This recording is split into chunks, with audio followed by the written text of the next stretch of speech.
Here we are, week 17 of the fantasy football season. It's the week of Christmas, and fantasy championships are on the line. Now, as much as I hope you have yourself a great Christmas, we need fantasy championships. And that's why in today's show, we're going through week 17 fantasy football rankings for the quarterback, running back, wide receiver, and tight end positions. Now, if you're just looking for a certain position, there are timestamps down below. But we got good food to eat and presents to open, so let's dive right into the rankings. Starting off at the quarterback position, let's bring up tier 1. And when we do that, we got the likes of Lamar Jackson, Jaden Daniels, Josh Allen, Joe Burrow, Sam Darnold, Bo Nix, and Baker Mayfield. For Lamar Jackson, he's going up against Houston. He's the overall quarterback 1 on the year, averaging over 25 fantasy points per game. Plus, Baltimore is still fighting with Pittsburgh for the division. We know that Lamar has multiple touchdown passes now in 10 of his last 12 games, and Houston, they allow the 12th most fantasy points per game to the quarterback position. We know they're way easier to throw on than run on, so MVP Lamar at the top of the list. Then we go down to Jaden Daniels going up against Atlanta, the overall quarterback 4 on the year, and he scored over 23 fantasy points now in 4 straight games.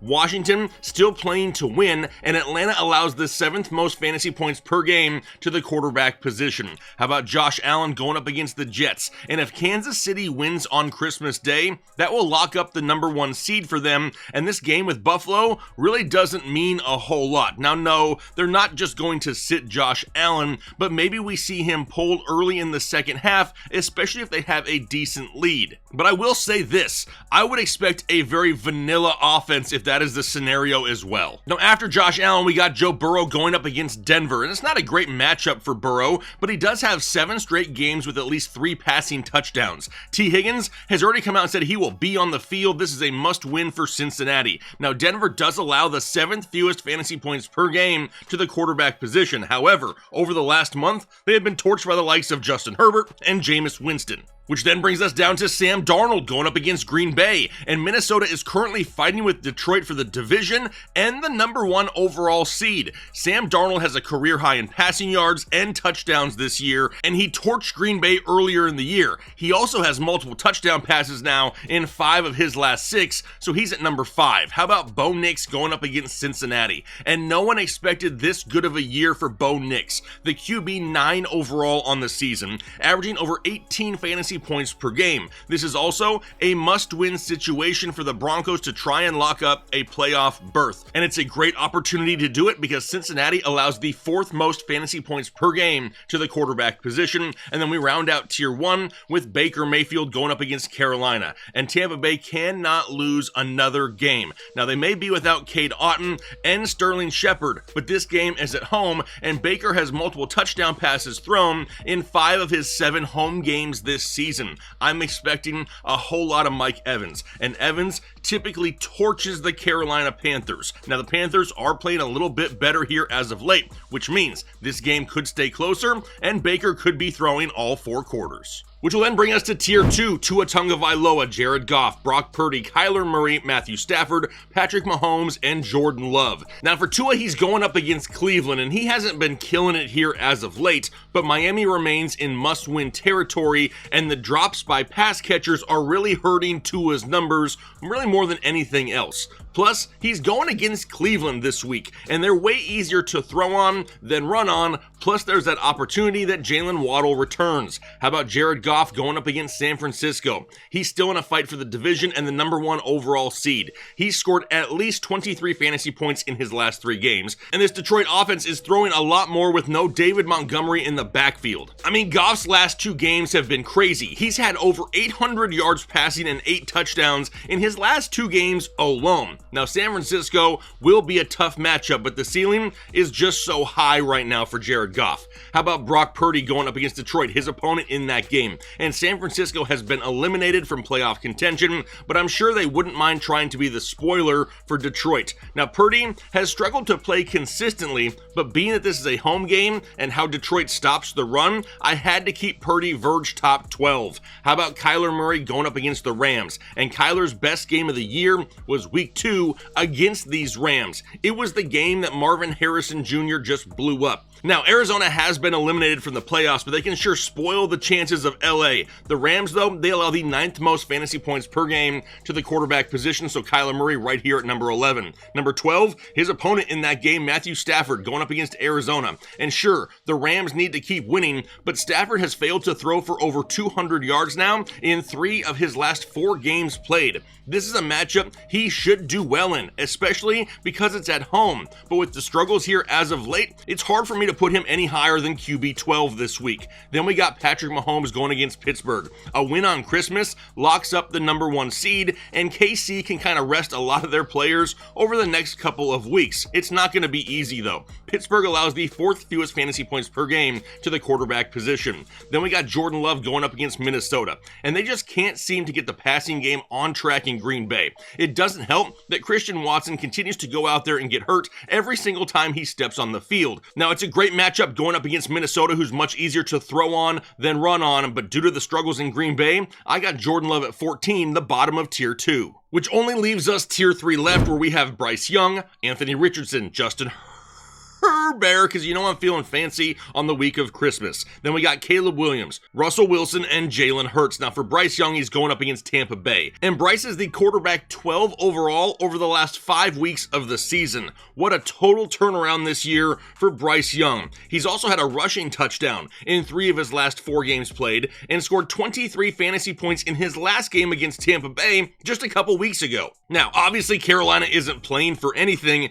but they do have a chance to make it pretty tough on Tampa Bay to get into the playoffs. How about Anthony Richardson going up against the Giants? And he continues to be a boom or bust play who's really reliant on rushing touchdowns. He hasn't thrown for over 175 yards in a game over the last month of the season. However, he has rushing touchdowns in 4 of his last 5, so it's definitely helping him. Now a matchup going up against the Giants. They allow just over the league average in fantasy points per game to the quarterback position, and Indianapolis needs to keep winning ball games as well. How about Justin Herbert going up against the Patriots? He had a great game against a tough Denver defense last week, and the Chargers are another team that has to try to keep winning ball games. The running game isn't carrying this offense like it was earlier in the year. In New England, they allow almost 17 fantasy points per game to the quarterback position. How about Caleb Williams going up against Seattle? And Chicago really hasn't had much to play for weeks at this point, but they're still going out and throwing the ball a lot. Now, Caleb has been a little bit more inconsistent here towards the end of the year, but in a matchup going up against Seattle, they're kind of a middle-of-the-road defense against opposing quarterbacks, so he's sitting right here at 18. How about Russell Wilson going up against Kansas City? The biggest question mark here is whether or not he gets George Pickens back, because Pittsburgh will struggle to run the ball against Kansas City, and if he doesn't have George Pickens, he may fall outside my top 20 for a guy like Aaron Rodgers. Now, estimated practice reports say that George Pickens could be out there this week, so that's definitely something to pay attention to. And then lastly, I had to include Jalen Hurts because we're going to get 825 comments about it. Yes, he's currently in the concussion protocol, and at this time, we do not know if he's going to play or not. Now, obviously, Philadelphia still wants to win this game, so if he clears the concussion protocol, he's going to jump all the way up to my QB 4 overall on the week. And I say that because Dallas allows the 3rd most fantasy points per game to the quarterback position. We just need to see if he clears. I will say this though, 60% of players who get a concussion typically miss at least 1 week, so he's definitely a name to pay attention to. Now, before we dive into the running back position, let me shout out today's sponsor, Turtle Beach. And I've been trying to tell you guys for weeks to not procrastinate when it comes to buying Christmas presents. And here it is, the week of Christmas, and I'm sure some of you are absolutely scrambling right now. But life gets busy. Just tell your loved one that you placed an order for them and it's going to be a little bit late, because you do not want to miss out on this offer over at Turtle Beach. Now, Turtle Beach doesn't just have amazing headsets, even though they are pretty amazing Bluetooth headphones, great quality. My son uses them all the time. But they also have other gaming accessories, high quality products at low prices. Everything from flight simulators, racing simulators, controllers, keyboards, mice, they have everything you need. And that's why for a limited time, you need to go out there and get 10% off your order at turtlebeach.com with the promo code headliners. Once again, that is 10% off your order at turtlebeach.com with promo code headliners. There's links down below in the description. But all right, let's go ahead and transition the position to the running back spot. Now, when we do that and bring up tier 1, we have the likes of Saquon Barkley, Bijan Robinson, Jahmyr Gibbs, Derrick Henry, Kyren Williams, Bucky Irving, Jonathan Taylor, and Chase Brown. For Saquon Barkley, he's going up against Dallas, and he's 267 yards away from the all-time record. We also know that Jalen Hurts may miss this game with a concussion. Philadelphia, still in the hunt for the number 1 seed and fighting with Washington for the division. They need to win this ball game, and Dallas allows the 9th most fantasy points per game to the running back position. How about Bijan Robinson going up against Washington? He's the current RB4 overall on the season. Atlanta, another team out there fighting for the division with Tampa Bay, and Bijan just scored over 23 fantasy points in his first game with Michael Penix under center. In a matchup going up against Washington, they allow over 20 fantasy points per game to opposing running backs. Then we got Jahmyr Gibbs going up against San Francisco. No Monty means so much Gibbs. He had a season-high 27 touches last week. Now, Detroit is still battling with Minnesota for the division and the number 1 seed in the NFC. Now, San Francisco is much easier to run on, and they allow over 22 fantasy points per game to opposing running backs. Then we got the king, Derrick Henry, going up against Houston, the current RB2 overall on the season, but in a little bit of a touchdown drought right now. Has no touchdowns in his last 4 games. Baltimore is just finding a ton of success in the passing game here as of late. And it doesn't help that Houston allows the 4th fewest fantasy points per game to opposing running backs, but Baltimore needs to keep winning. How about Kyren Williams going up against Arizona? And Kyren has now had at least 110 total yards or a touchdown in each of his last 4 games played. Now, he was held in check earlier in the year by Arizona, but LA is in a must-win situation, and Kyren has scored a touchdown in almost every single home game this season. Plus, we got to remember that Arizona really has nothing to play for other than to be the spoiler. I like Kyren Williams here, got him at number 5. Number 6 is Bucky Irving going up against Carolina. And since taking on a bigger role in week 6, he is the RB13 overall in fantasy football. He had 185 total yards and a touchdown against this Carolina team just a couple weeks back. And we already know that the Panthers allow the most fantasy points per game to opposing running backs. So Bucky up inside tier 1 at number 6. Then we got Jonathan Taylor going up against the Giants. And if he didn't kill your playoff chances in week 15 by dropping a touchdown too early, then he paid you back by winning you your matchup just last week with 218 yards and 3 touchdowns. Now he gets a matchup going up against the Giants, who allow the 5th most fantasy points per game to the running back position, and Indianapolis is another team fighting to get in the playoffs. How about Chase Brown to round out tier 1 going up against Denver? And he's still not getting enough credit. He's now gone over 100 total yards or had a touchdown in 7 straight ball games. Over that span, he is the running back 4 overall in fantasy football. Now gets to go up against Denver, who allows just under 20 fantasy points per game to the running back position, which will get us through tier 1 down to tier 2. It's Joe Mixon, James Cook, Aaron Jones, Josh Jacobs, Devon Achane, Chuba Hubbard, and Jerome Ford. For Joe Mixon, he's going up against Baltimore, and bad timing for another tough matchup here for Joe Mixon. But with Tank Dell going down, you have to think that Mixon gets involved a little bit more in the passing offense this week. Baltimore does allow the 9th fewest fantasy points per game to the running back position, though, so that's why Joe Mixon is down inside tier 2. James Cook, he's going up against the Jets, and we may see a little bit less of him on Sunday if Kansas City wins their game on Christmas Day. Now, Cook hasn't had huge volume for a while, but he's been super efficient. He's had a run of at least 40 yards or more in 3 of his last 4 games played, and has a touchdown in 5 of his last 6. Then we go down to Aaron Jones going up against Green Bay, and Minnesota is still fighting for the division, and we know that Aaron Jones wants to take it to the Packers once again. He had 139 yards against them earlier in the year, plus Green Bay is way easier to run on than throw on. What about Josh Jacobs, his opponent in that game, going up against Minnesota, and he continues to be one of the hottest running backs in the NFL. He's now scored at least 18 fantasy points in 6 straight games. He's up inside the top 5 running backs on the season, and despite this being a tough matchup against Minnesota, there is no way that Josh Jacobs deserves to be any lower. How about Devon Achane going up against Cleveland? He had a huge game in week 16, a big-time touchdown run late to carry a lot of teams to victory. Well, he's going right back into a tough matchup this week going up against Cleveland. Now, Cleveland obviously has nothing to play for, but they can kill the Miami playoff hopes with a victory. Plus, they allow the 6th fewest fantasy points points per game to opposing running backs. That's why Devon Achane just barely outside the top 12. Then we got Chuba Hubbard going up against Tampa Bay. A great bounce back last week against Arizona. Now he gets a Tampa Bay defense that allows the 10th fewest fantasy points per game to the running back position, and they actually held Chuba Hubbard to just 43 yards a couple weeks ago. Then we got Jerome Ford going against Miami. Been huge the last 2 weeks. He's had back-to-back games with over 100 total yards and a touchdown. Also has a run of 60 yards or more in back-to-back ball games. Now, Miami is much easier to run on, and Cleveland is just running out of weapons at this point. Jerome Ford is going to be used heavily. But all right, let's move down to tier 3, where we have Tony Pollard, Breece Hall, Brian Robinson Jr., Rico Dowdle, Ramondre Stevenson,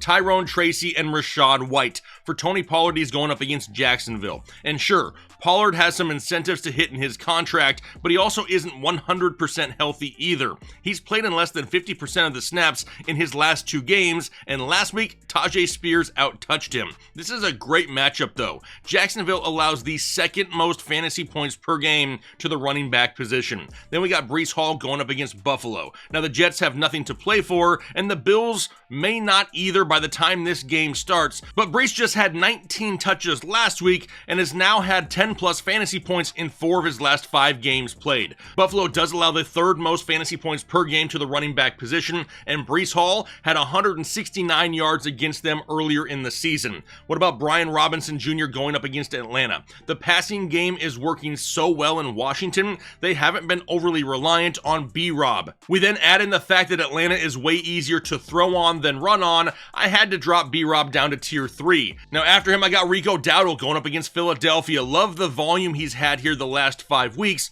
but this is just one of those matchups that it's really hard to expect much from him. Philadelphia is one of the best run Ds in the NFL. They allow the 2nd fewest fantasy points per game to opposing running backs, and in their earlier matchup this year, they held Rico to only 56 yards. Which will take us down to Ramondre Stevenson going up against the Chargers, and it's not that Stevenson is playing bad. He's averaging over 5 yards per touch in his last 3 games, but New England is one of the lowest scoring teams in the NFL, so touchdowns are hard to come by consistently. Now a matchup going up against the Chargers, they allow the 8th fewest fantasy points per game to the running back position. Tyrone Tracy, he's going up against Indianapolis. He is also questionable to play with an ankle injury, so he is definitely somebody we need to monitor up until game time. Because if he's a full go, he's not a bad start this week. Now he could be doing so much better this year, but this defense just gives up so many points, they have to abandon the run some games. We haven't even been able to see Tyrone Tracy go over 11 touches in 3 of his last 4 games played, but the Colts, they do allow the 10th most fantasy points per game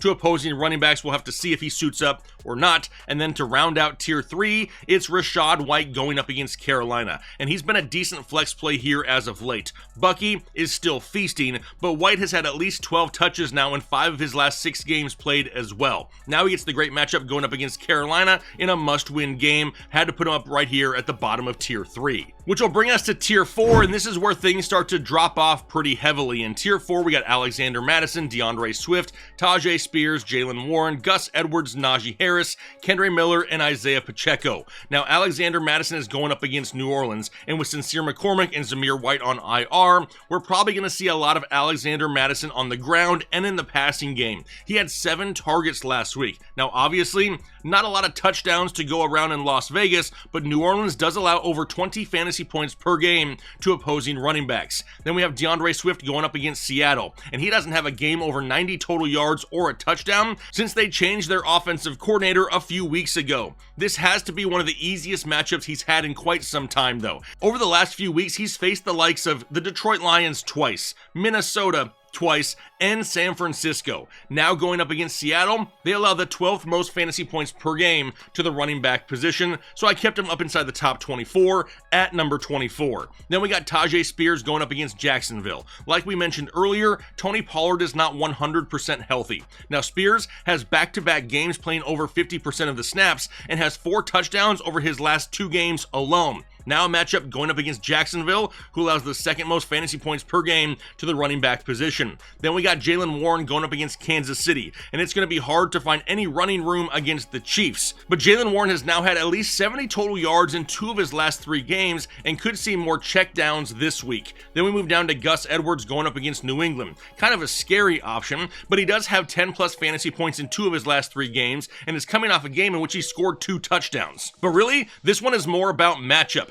New England allows the 6th most fantasy points per game to opposing running backs, and they have allowed over 140 yards rushing in 3 straight games. Then we move down to Najee Harris going up against the Chiefs. Back-to-back games where he's failed to even get 10 touches. Going to be super tough to run against Kansas City. They allow by far the fewest fantasy points per game to opposing running backs, and Jaylen Warren has been more involved here as of late. Then Kendre Miller going up against the Raiders, and 3 different running backs carried the ball for New Orleans in week 16. The bigger issue though is New Orleans can't ever get a lead long enough to establish any resemblance of a running game. This matchup isn't bad, but the Saints are, which only leaves us Isaiah Pacheco here in tier 4 going up against Pittsburgh, and really no reason to come into this week and expect anything different than we've already seen. A 50-50 split with Kareem Hunt and not a ton of touchdown opportunities. Add in this is a tough matchup going up against Pittsburgh, it's really hard to consider Isaiah Pacheco anything more than a risky flex option this week, which takes us now to tier 5,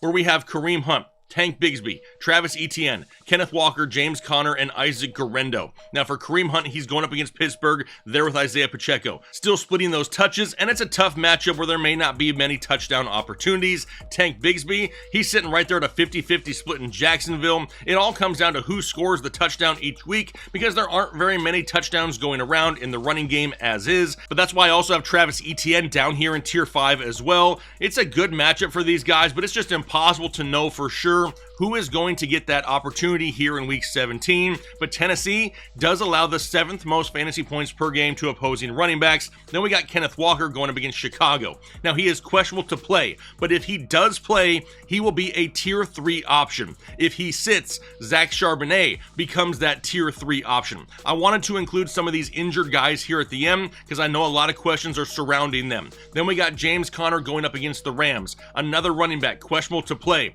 More than likely, he misses this ball game. If he plays, he's low tier 3. If he misses, we need to look the way of either Trey Benson if he plays, or Michael Carter if Trey Benson is out. And then lastly, Isaac Guerrero, also questionable to play. And if he does, it's not a great matchup. He'll sit atop tier 4 if he does play, and if he doesn't, I probably still won't put Patrick Taylor up inside the top 36. Which gets us through our quick and dirty top 36 running backs for week 17. So now it's time to transition over to the wide receiver position. And when we do that and pull up tier 1, we got the likes of Justin Jefferson, Puka Nacua, Jamar Chase, Nico Collins, Tyreek Hill, Mike Evans, and Terry McLaurin. Now for Justin Jefferson, he's going up against Green Bay. He's the wide receiver 2 overall on the year, has now scored over 28 fantasy points in 2 of his last 3 games. Minnesota, still in must-win situations, and Justin Jefferson has 5 touchdowns over the last 3 weeks. But he's also starting to get some volume too, which is great. He's got 27 targets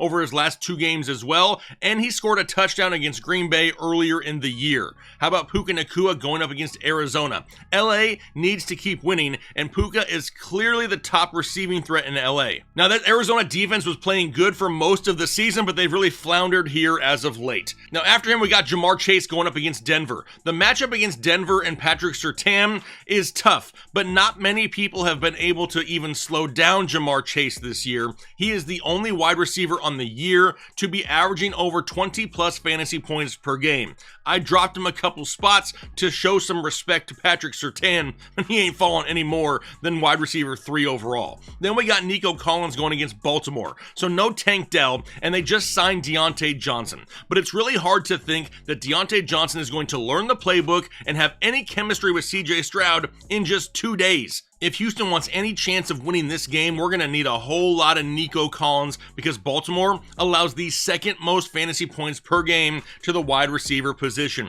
Then we have Tyreek Hill going up against Cleveland, and Miami needs to keep winning ball games, and even with lower yardage totals, Tyreek is finding the end zone a lot. He has actually had a touchdown in 5 of his last 7 games played, and we already know that Cleveland is easier to throw on than run on. Then we move down to Mike Evans is chasing his 1,000-yard streak, and typically he kills Carolina. Over his last 4 games against the Panthers, he has 28 receptions, 509 yards receiving, and 5 touchdowns. Plus, this game is at home, and they need to keep winning. And then we round out Tier 1 with Terry McLaurin going up against Atlanta. He's the wide receiver 5 overall on the season. Has had 13-plus fantasy points in 7 of his last 8 games played. They're still playing meaningful games in Washington, and Atlanta allows the 4th most fantasy points per game to opposing wide receivers, so Terry McLaurin up inside Tier 1. All right, now we go down to Tier 2. It's Amon-Ra St. Brown, Cortland Sutton, Zay Flowers, Ladd McConkey,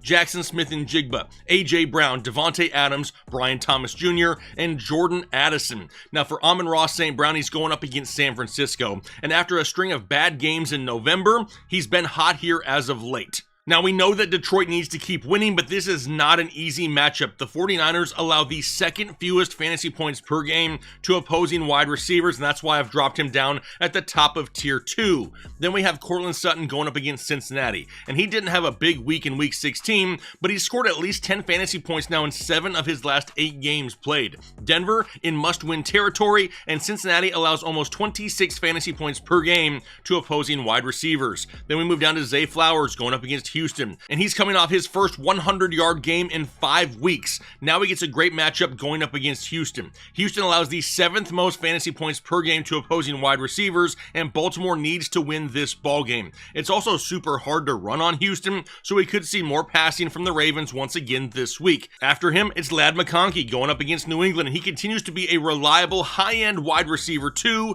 low-end wide receiver 1 most weeks. He's had at least 10 fantasy points in 5 straight games, and he's averaging almost 14 yards per reception. Now he gets a matchup going up against New England. They allow over 26 fantasy points per game to opposing wide receivers. Then we got Jackson Smith-Njigba going up against Chicago, one of the hottest fantasy wide receivers right now. He's up to the wide receiver 7 overall on the season, averaging 13 fantasy points per game on the year, and Seattle is still fighting for the division and a playoff spot. After him is A.J. Brown going up against Dallas, and this right here is all about who is his quarterback going to be. We know that Jalen Hurts is in concussion protocol. Kenny Pickett is dealing with a rib injury, but this matchup is great. Dallas allows the 8th most fantasy points per game to opposing wide receivers, but the quarterback play being a question mark, I've got A.J. Brown dropped down a few spots. Now, if Jalen Hurts is active and he plays, A.J. Brown's going right back up inside Tier 1. Then we got Devontae Adams going against Buffalo. And with as crazy as the start of the season was for Adams, he's all the way up to the wide receiver 10 on the season. He has 15-plus fantasy points in 4 straight games, 5 touchdowns over his last 4 games played, and they're always losing and playing from behind, which is helping the fantasy production of Devontae Adams. Then we got Brian Thomas Jr. going up against Tennessee. I love this kid so much all offseason. Seeing him produce with multiple quarterbacks is super promising as well. He is special. He's the wide receiver 6 overall on the year, had 8 catches for 86 yards against Tennessee just a couple weeks back, and every week it seems like he's out there making a big play. And then we round out Tier 2 with Jordan Addison going up against Green Bay. We didn't really talk about him much to start the season, but now he's close to having 1,000 yards and 10 touchdowns this year. He actually scored twice in the game against Green Bay in their last meeting and has 6 touchdowns over his last 6 games played. Which takes us down to Tier 3. It's George Pickens, Keenan Allen, CeeDee Lamb, T. Higgins, Drake London, DK Metcalf, Cooper Kupp, and Garrett Wilson. And man, is this tier full of question marks. How about George Pickens going up against the Chiefs? Now, he is on track to potentially return this week on Christmas against Kansas City. If he is a full go, you know he's going to want to put on a show in prime time. Plus, this is still a game that Pittsburgh needs to win, and it's a lot harder to run on Kansas City than throw on Kansas City. How about Keenan Allen going up against the Seahawks? By far, the most consistent producer in Chicago. He now has back-to-back games with 13 targets, touchdowns in 4 of his last 5 games played, and with Seattle still fighting for a playoff spot, Chicago could be throwing more to keep pace because the Seahawks allow the 11th most fantasy points per game to opposing wide receivers. Then we got CeeDee Lamb going against Philadelphia, and he just re-aggravated his shoulder injury last week. Now, He plans to try and play through the pain, but the risk of him falling on it and leaving the game is absolutely huge. Plus, it's a lot of risk in a meaningless game for the Cowboys. I don't know if they throw him out there for a full set of snaps. How about T. Higgins going against Denver? And he seemed to escape an ankle injury. Now, he has already come out and said that he plans on playing this week because Cincinnati is in a must-win situation and he wants to be out there. He could have a good chance at targets as well. With Patrick Surtain on Jamar Chase, we need to monitor his availability. Same with Drake London going against Washington. Now, he's dealing with a hamstring injury, but reports are coming out saying that he could have re-entered the game last week if they wanted him to. But we know that Atlanta needs to keep winning ball games, so we need to monitor the availability of Drake London. If for whatever reason he sits, Darnell Mooney will climb the rankings. Then we have DK Metcalf going against Chicago. And it's crazy that DK hasn't gone over 70 yards in a game since Halloween. This is the week of Christmas. He's just become really touchdown dependent, and it's much easier to run on Chicago than it is to throw on them. Then we move down to Cooper Kupp going up against Arizona. And what has happened to Cooper Kupp? He's now had less than 25 yards in 3 of his last 4 games played. He hasn't had over 3 targets in either of the last 2 games either, and only had 37 yards in their last matchup against Arizona. Puka has just taken over there. And then lastly, we round out tier 3 with Garrett Wilson going up against Buffalo. And he is visibly frustrated with this team. He's only gone over 60 yards 1 time in his last 6 games played. Devontae Adams has just taken over. And because of that, he's the more consistent option. Now, Garrett Wilson did have 107 yards and a touchdown against Buffalo earlier in the season, but that was pre-Devontae. All right, now we move down to tier 4, where we have Juwan Jennings, Adam Thielen, Jamison Williams, Malik Neighbors, DJ Moore, and Marvin Harrison Jr.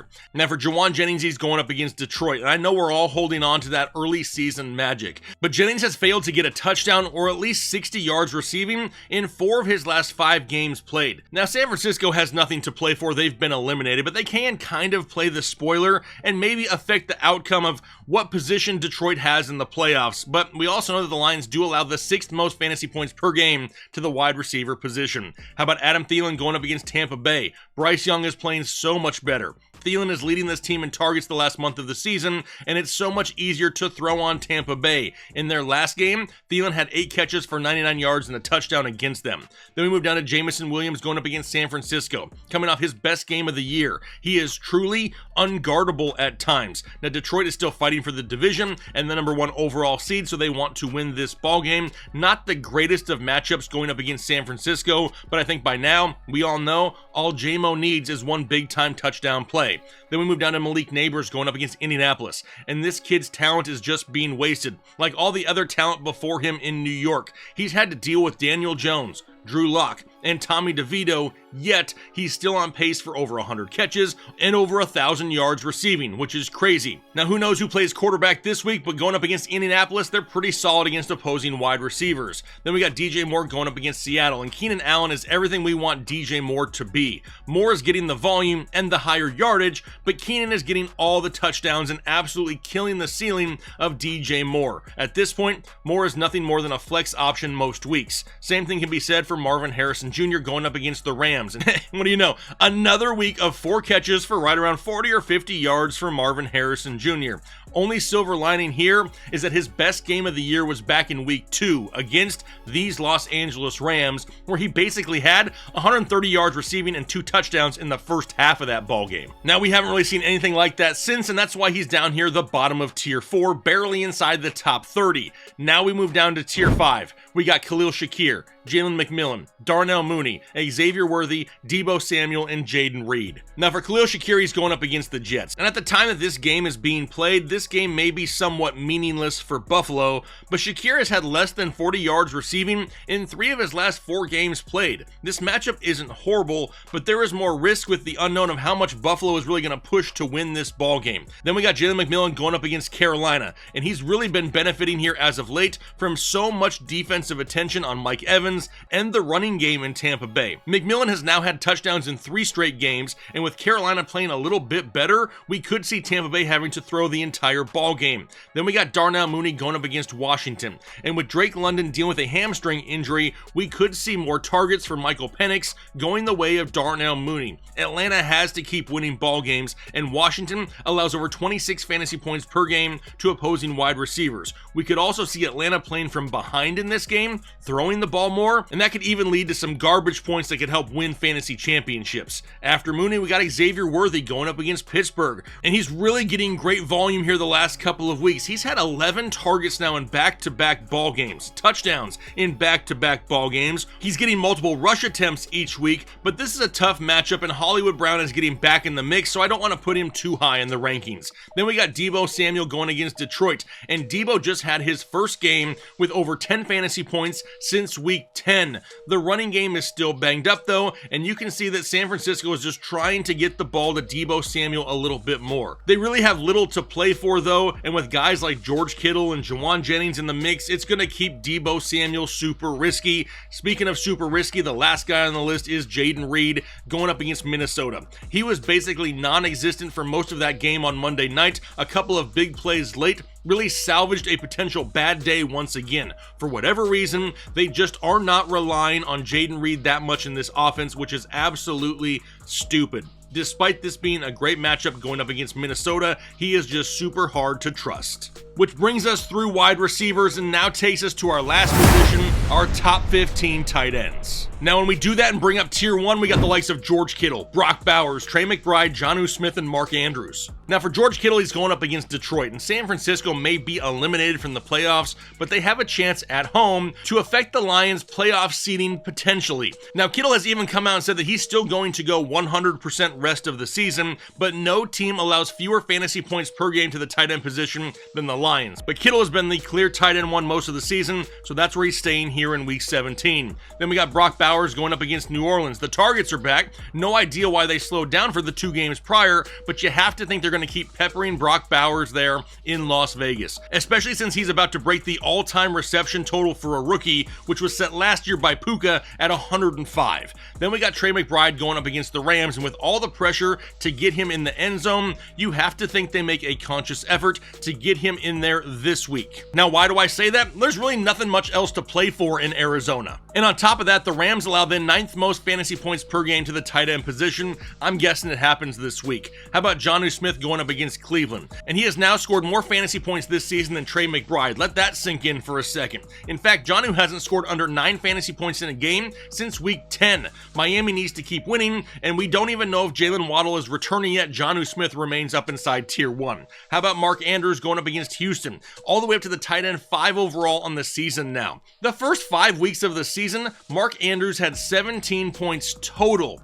Now he's scoring weekly touchdowns. And like we've talked about at the other positions, Baltimore is going to have to throw on Houston. Way easier to throw on Houston than it is to run on them. All right, now we move down to tier 2. Sam Laporta, TJ Hawkinson, Tucker Kraft, Travis Kelce, and Chiga Okonkwo. Now for Sam Laporta, he's going up against San Francisco, and they're still battling with Minnesota, but Laporta has really come on strong here as of late. He's had at least 7 targets in 3 straight games, 12 plus fantasy points in back-to-back games, and with no David Montgomery anymore, Detroit is just throwing the ball down the field more consistently. San Francisco is pretty tough on tight ends, though they do allow the 3rd fewest fantasy points per game to the position. Then we got TJ Hawkinson going up against Green Bay, and he's just not looked at enough by Sam Darnold to put him any higher. He's not looked at like Cousins looked at him last year anyway, and Jordan Addison and Justin Jefferson are just taking everything from him. Now Green Bay is pretty average against the tight end position, but Hawk hasn't even scored 8 fantasy points in a game over the last month. How about Tucker Kraft going against Minnesota,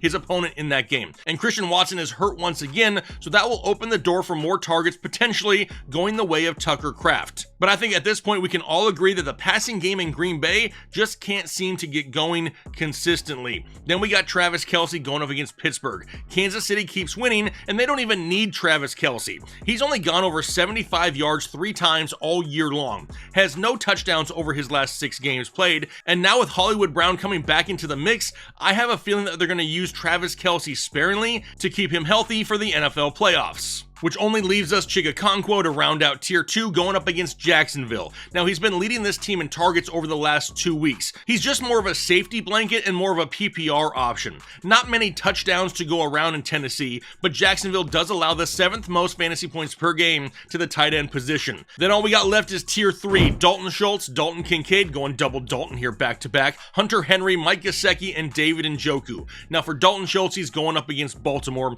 and with the injury to Tank Dell, Schultz was second on the team in targets last week, only behind Nico Collins. Now it's not a bad matchup either because Baltimore allows over 10 fantasy points per game to the tight end position, and you have to think that Houston will have to throw the ball to keep pace with this Baltimore offense in this matchup. Now sure, they just signed Deontay Johnson in Houston, away from Baltimore, but I can't imagine him learning the playbook and having any type of chemistry with CJ Stroud in just 2 days. Which takes us down to Dalton Kincaid going up against the Jets, and he may not see a full game if Kansas City ends up winning on Christmas Day. Now the Jets are pretty solid against tight ends as well, and Kincaid has only gone over 50 yards receiving 1 time in his last 5 games. Then we got Hunter Henry going up against the Chargers. The target share is great, but he's barely averaging 10 yards per reception, and with not a lot of touchdowns to go around in the New England offense, he's a little bit more of a floor play instead of a ceiling play, more of a PPR option really. Then we got Mike Gesicki going against Denver. This one kind of a shot in the dark,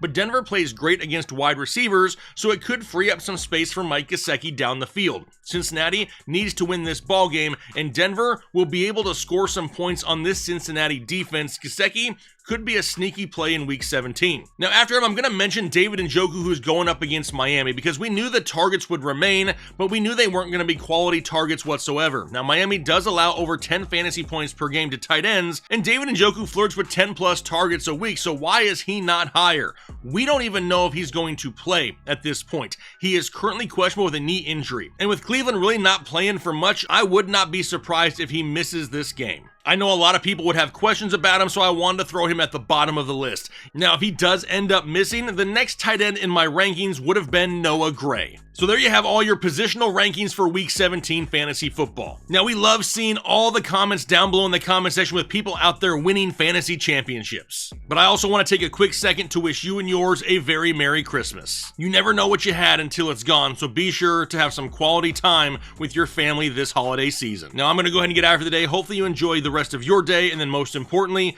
do your part to make the world a better place. Analytics off the chain, all the channels not the same. Jake and Kyle, you know the name. Headliner Nation, we running the game.